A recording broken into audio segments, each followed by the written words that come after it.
What is going on, everyone? This is John with EDM Prod, and today I want to take you on a complete walkthrough of the clip module in Serum 2. Let's jump on into it. So you can think of the clip module like a sequencer on steroids. There's a ton of really cool things you can do with this. But fundamentally, what you're looking at when you click down here at the bottom and open this up is a sequencer, much like you'd see in any DAW, where you can go and put MIDI notes in. And then once you press play, you'll hear the sequence you created. I want to start by sequencing just some cool like rolling bass type pattern. One important thing I want to note before I even finish writing this, if you notice when I press play, the playback is not starting right at the beginning. And that's because this sequencer is locked to the transport of your DAW. So what I have to do is start this back at the beginning of a measure, and then it will start from the beginning of the clip that I'm creating. Cool. This is great to get us started with. If you want to delete a note, all you have to do is double click it, and you can always use the undo button to put that back. So currently right now we're showing one measure of time in here. I could make this longer over in the clip settings. If I set this to 2, then we have twice the length to work with. In order for me to see the rest of it over here, all I have to do is click and drag on the top, and that's going to allow you to see your full sequence. I could grab all of this, and if I press Command D, that'll duplicate it over. So now I have a 2-bar sequence, but you don't have to stick with just 1, 2, 4, 8 bars. You could grab this little flag at the end here and stop the sequence wherever you want. So you can get some pretty cool rolling, evolving sequences by using uneven numbers. Like if I use this for just 3 counts instead of 4, let's get a nice kick drum underneath this so we can kind of hear that happening.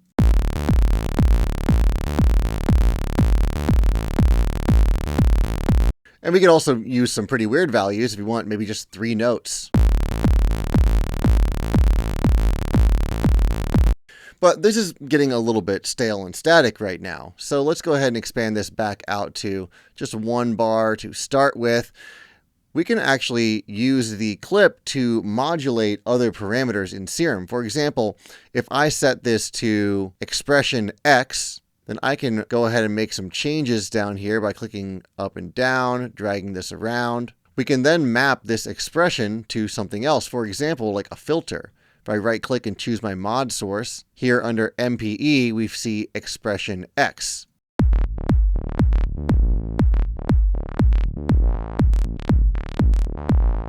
Let's say we really like this clip, we want to make a variation of it. Well, all you have to do is come down here, hold Option, click and drag over to the next clip. And now we have sequence 1 and sequence 2. We can go ahead and make some variations on the second one.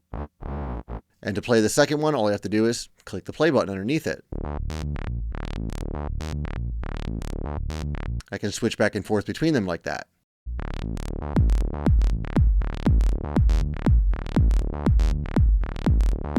If you don't want to make your own sequence, then you can go over here to the bank, and under the factory, we have a bunch of different pre-made sequences here.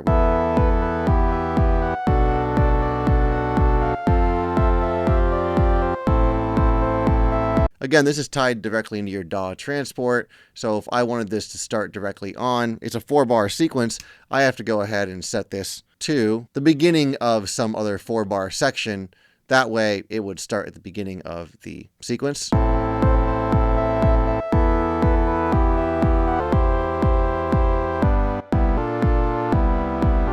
Now, notice when I switch between the clips right here, it is switching them over kind of at a time.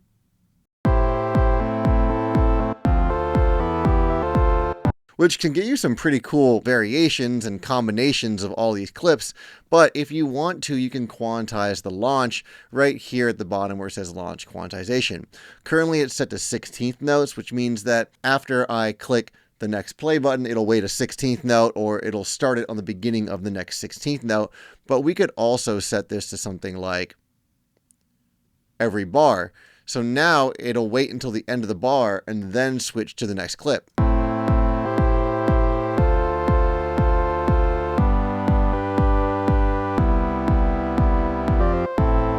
However, that change wasn't applied to all the clips. It was only applied to this one called Leaving Home. If I wanted to make that change to all the clips, I could turn on Edit All. And now any of the changes that I make down here will be applied to all the clips along the bottom. Let's set this to bar. Now we can take a look and see that each of these is set to bar instead of just this one.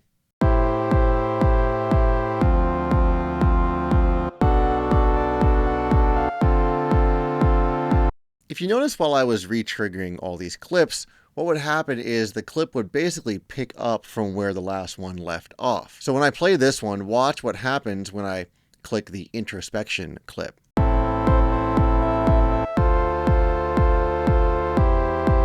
See how it picked up on the second chord right there? If we don't want that to happen, we could turn on retrig. And what that means is whenever I click a new clip, it's going to start playback from the beginning of the clip.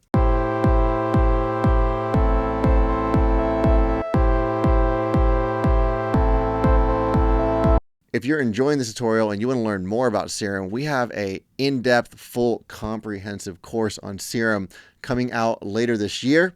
It might already be out right now. Whether it's out or not yet, either way, there's a link in the bio where you can get more information about that. Let's jump back into it. Here I am back with the sequences that I made earlier. I'll expand these out to be 2 full bars and make another tweak at the end of this one. Edit All is still on, so we're going to set this to, let's just say 8th note launch quantization. Now here we can actually adjust the playback of the clip. You could set this to half speed, so it'll play back twice as slow.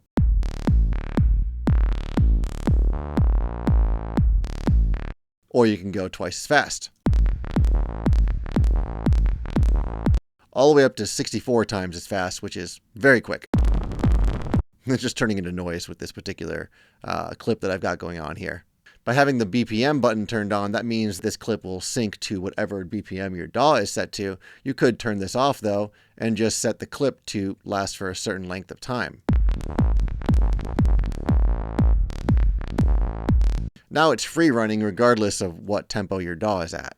You could also turn on triplets and dotted note, and that will allow you to set the rate to something like a triplet mode. Underneath the bank section, you can also choose whether the trigger is mono or poly. Currently we've set to mono, which means you can only play one clip at a time. But if I choose poly mode, that means you can play more than one clip simultaneously.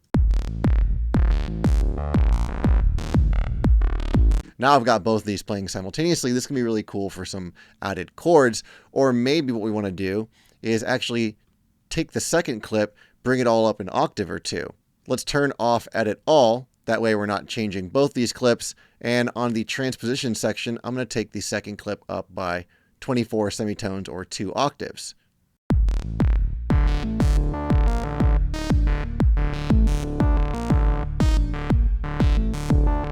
This is a great way to create some pretty cool layered sounds. You can also use MPE pitch modulation by clicking this button over here on the right. Once you turn that on, these lines are going to appear over the notes, and this allows you to make adjustments to the pitch. For example, if I want some of these notes to glide over to each other, like that, and this last one we can have it fall away, and then maybe if I hold Option and pull upwards on the line, I can curve it up or down like that. Now a pitch glide is going to be applied to those notes. Get that really cool like 303 acid type sound with the current saw wave patch we've got set up here. Let's go ahead and duplicate this over and make another change to this one. And now we have our third variation.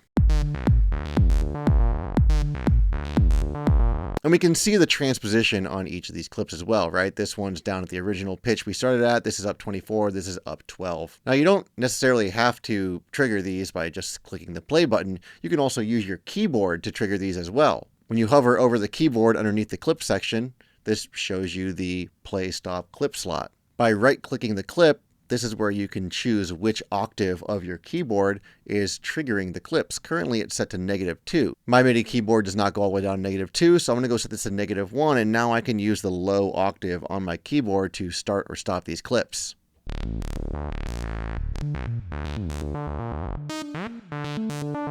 Besides just the expression control, we can also change the velocity for some of these notes. Let's pull these down like that and that so that every other note has a different velocity. But if I give it a play, we don't hear anything yet. Nothing's different because we haven't applied velocity modulation. Let's go over here and set the velocity to affect the level of the oscillator output. And now we're going to start to get an effect.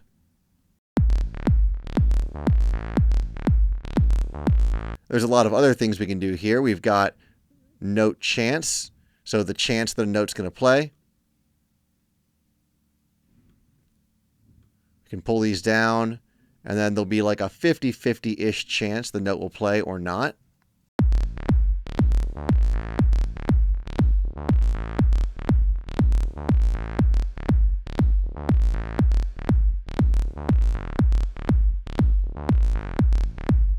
To add a little more variation, I definitely recommend you go through and explore these because there's a lot of great ways to add some pretty interesting variation to your clip. At the bottom here we have this note gate. Now this pertains to when you're using the keyboard to trigger a clip. The way it said before, if I just press the play button, I can just trigger it to play and it won't stop when I lift my hand off the key.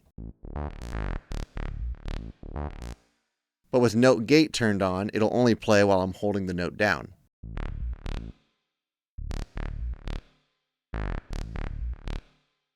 And of course, when this starts to play depends on the launch quantization. One of my favorite things to do with the clips is get a cool sequence going, then right-click and choose Lock Module. And now what this allows me to do is flick through the presets, and now the presets will use this clip.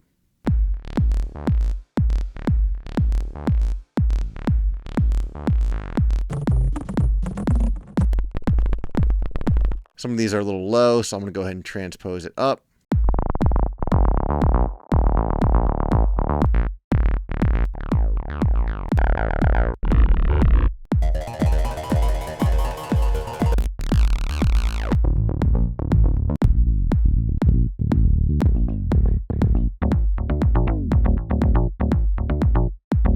It's a really good way to preview sounds and just kind of see what might work for the clip that you've set up for yourself.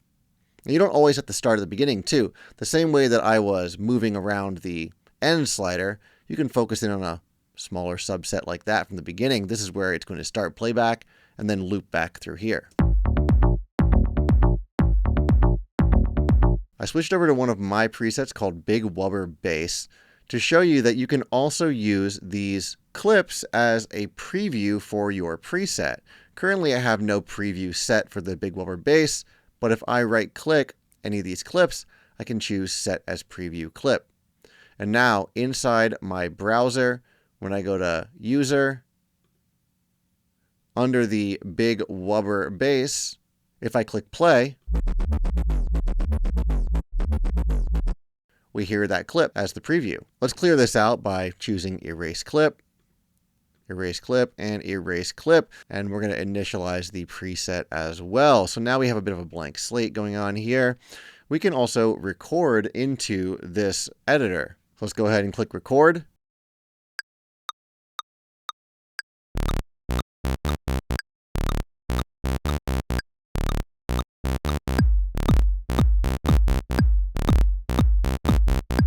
Very nice. Now notice that these are not on the grid. They're pretty unquantized, so I can highlight them all, right click and choose quantize, or just press Command Q and now they're going to lock onto the grid.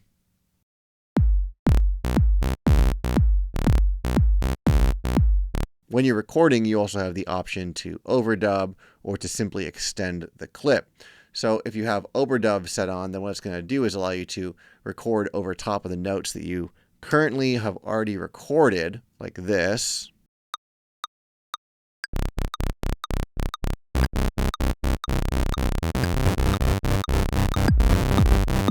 There we go. Made a real mess of that, but that's okay because I can come over in here and I can choose to quantize this by pressing Command Q.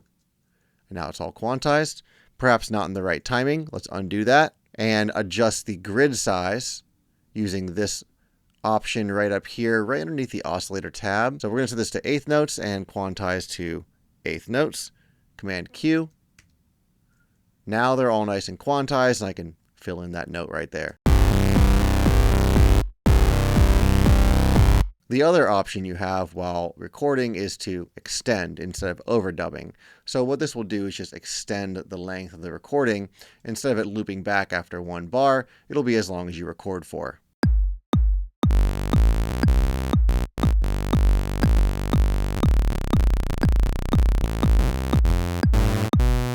Now it did start looping back there, but that's just because I have a loop set up in my DAW and it's tracking along with the DAW.